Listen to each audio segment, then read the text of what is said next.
जयमसी सम्पूर्णलाई र हामीलाई हेर्नुहुने सम्पूर्ण दर्शकवृन्दलाई अनि आज हाम्रो मण्डलीको एकदमै वृद्ध अनि हाम्रो एकदमै आदरणीय हाम्रो बुबाको सामु हामी छौँ अनि उहाँको जीवनबारे हामी केही कुरो जान्न गइरहेको छौँ।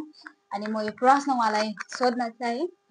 अनि तपाईँ परमेश्वरलाई पाउनु भएको छ अहिले, परमेश्वरले अनुग्रह आशिष गर्नुभएको छ तपाईँको जीवनमा। तर परमेश्वरलाई पाउनभन्दा अघिको जीवन र अहिले परमेश्वरलाई पाइकनको जीवनमा के भिन्नता भेट्टाउनुहुन्छ तपाईँ? अहिले तपाईँको अगाडिको जीवन छैन, अहिले परिवर्तन भएको छ भन्ने छ त आशिष भएको कारणले गर्दाखेरि है। र ठिकै छु, म एकदमै खुसी छु, म शान्ति छु, म सबै एकदम चङ्गाइ पनि छु, एकदम ठिकै छु। परमेश्वरमा भएर आएको छु र उहाँले नै मलाई सम्पूर्ण सबै चलाउनुहुन्छ र त्यही छ भन्ने।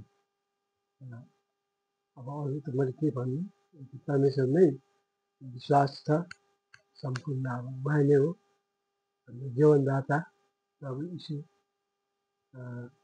मुक्तिदाता हुनुहुन्छ। धन्यवाद तपाईँलाई। हुन्छ र तपाईँहरू सबैजनाले नि सुनिसक्नु भएको छ, देखिसक्नु भएको छ र परमेश्वरमा उद्धार मुक्ति छ अनि चङ्गाइ छ अनि खुसी पनि छ। र आजको हाम्रो इन्टरभ्यू अनि हाम्रो आदरणीय अनि मामासँग यहीँ समाप्त गर्दै अनि क्यामेराम्यान आदर्श दर्नालसित म रिपोर्टर अनमोल दर्जी। जय मसी फेरि पनि सबैलाई।